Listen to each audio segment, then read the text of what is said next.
नाही सगळे प्रश्न सोडवले तर ठीक आहे, पण अध्यक्ष महोदय मंत्री महोदयांनी उपस्थितच राहायचं नाही हे फार चुकीचं आहे आणि त्यामुळे सभागृह स्थगित करावं 10 मिनिटांसाठी आणि सगळ्या मंत्री महोदयांना बोलवावं।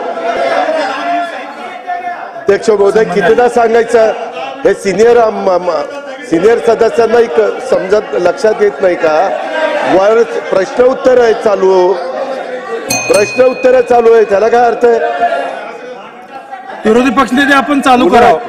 माझी सभागृहाला विनंती आहे 4 वाजता गिलोटीन आहे, ह्याच्यात वेळ का वाया घालवताय? ऐकतोय ना आता? अहो ऐका हो, तुम्ही बसा मंत्री म्हणून, जरा उभं राहून बोलू नका, तुम्ही जरा बसा हो। माननीय विरोधी पक्षनेते आपण चालू करावं 4 वाजता गिलोटीन आहे, यामध्ये टाइम असा होत नाही। तुम्ही 10 मिनिटांसाठी सभागृह स्थगित करा आणि मंत्री आल्यानंतर बोलवा। गांभीर्यता आहे तुमची, गांभीर्य आहे तुम्हाला सभागृहाच्या कामाचं। पण मागण्या मंजूर करा आणि पुढचं विनियोजन बिल घ्या, त्यांना बोलायचं नाही, आमची तयारी आहे। तुमच्या बहुमताच्या बराबर जे करायचं ते करा, ही चाललंय। बघा तुम्ही आम्हाला शिकवू नका, सभागृहाची वेळ वाया घालवणार आहे। त्या मंत्री कुठे आहेत? लाज वाटत नाही म्हणतो आता बोलायला आहे, कुठे लक्ष आहे? तुमचे मंत्री कुठे आहेत? त्यांना कुणाला काही चर्चा करायची नाही, तर मी आता आजच्या ज्या काही डिमांड्स आहेत त्या मागण्याच्या बद्दल मंजुरीच्या करता टाकतो। मग काय किती वेळ असं नाही चालणार, अजिबात नाही। अध्यक्ष महोदय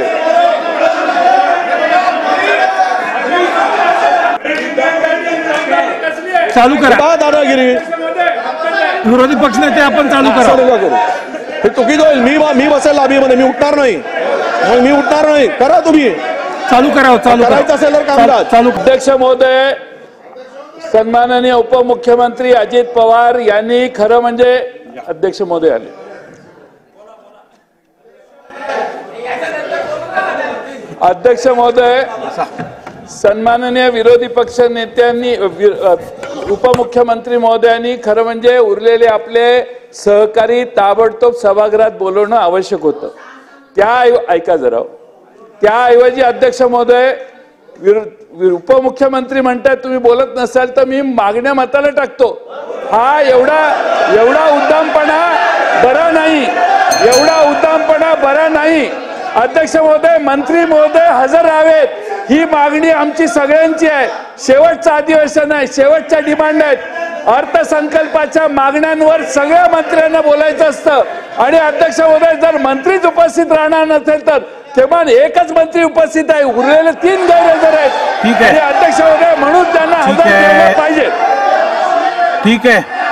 हा सत्ताधारी आणि विरोधकांमध्ये चांगलीच खडाजंगी पाहायला मिळाली। विरोधी पक्षनेते विजय वडेट्टीवार यांनी महसूल विभागाच्या प्रश्नावरील चर्चा थांबवण्याची मागणी केली आणि या दरम्यान अजित पवार, विजय वडेट्टीवार आणि जयंत पाटील यांच्यामध्ये चांगलीच जुंपलेली अधिवेशनामध्ये बघायला मिळालं। विषयाशी संबंधित मंत्री, मुख्यमंत्री आणि उपमुख्यमंत्री सभागृहात उपस्थित नसल्याने कामकाज थांबवण्याची जी मागणी आहे ती विजय वडेट्टीवार यांनी केली होती। यानंतर ठाकरे गटाचे नेते भास्कर जाधव यांनी देखील सभागृहाचं कामकाज थांबवण्यात यावं अशी मागणी केली। हे बेकायदेशीर पद्धतीने चाललंय असा आरोप त्यांनी केला। विरोधकांच्या या आरोपावर मंत्री गिरीश महाजन यांनी उत्तर देण्याचा प्रयत्न केला की उद्धव ठाकरेंचं नाव त्यांनी घेतलं। 2.5 वर्षाच्या काळात उद्धव ठाकरे मुख्यमंत्री म्हणून कधी चर्चेला उपस्थित होते असा सवाल त्यांनी उपस्थित केला। यानंतर सत्ताधारी आणि विरोधकांमध्ये चांगलंच जुंपल्याचं पाहायला मिळालं। विरोधकांचं नेमकं काय म्हणणं होतं तर जयंत पाटील सभागृहाचं कामकाज स्थगित करा, तसंच संबंधित खात्याच्या मंत्र्याला सभागृहात बोलवा असं जयंत पाटील यांचं म्हणणं होतं। त्यानंतर अजित पवार सभागृहामध्ये आले, त्यानंतर अजित पवार यांनी म्हटलं की मी उपस्थित आहे, विरोधी पक्षनेत्यांनी भाषणाला सुरुवात करावी। मात्र संबंधित खात्याचे मंत्री नसल्यामुळे जयंत पाटील यांनी तरी सुद्धा कामकाज थांबवा आणि संबंधित खात्याच्या मंत्र्यांना बोलवा अशी मागणी केली। त्यावर जयंत पाटील आणि अजित पवार यांच्यामध्येही तुतुमय बघायला मिळालं। तुम्ही ज्येष्ठ नेते आहात, तुम्हाला कितीदा सांगू की जे संबंधित खात्याचे मंत्री आहेत ते वरच्या सभागृहामध्ये प्रश्न उत्तराचा तास सुरू आहे आणि तिकडचा तास संपल्यानंतर ते लगेच हजर होतील असं अजितदादा पवार जयंत पाटील यांना म्हणताना दिसले. मात्र जयंत पाटील ऐकत नाहीत असं लक्षात आल्यानंतर मी माझ्या मागण्या मांडतो आणि विरोधी पक्षनेत्यांना किंवा विरोधकांना काही बोलायचंच नाहीये असं म्हणत मी माझ्या मागण्या मांडतो आणि पुढचं कामकाज आपण सुरू करू असं अजितदादा पवार म्हणाले. त्यावर हा उतावळेपणा योग्य नाही असं जयंत पाटील म्हणताना दिसले. विजय वडेट्टीवार यांनी देखील म्हटलं की ही असली दादागिरी खपवून घेतली जाणार नाही, मी सुद्धा मग इथेच बसून राहीन आणि उठणार नाही असा इशारा देखील त्यांनी अजित पवार यांना दिला. त्यानंतर शेवटी जे अध्यक्ष आहेत राहुल नार्वेकर ते पीठासीन झाले आणि त्यांनी कामकाज हाताळलं आणि त्यानंतर विधानसभेचं जे कामकाज आहे ते सुरळीतपणे सुरू झालं.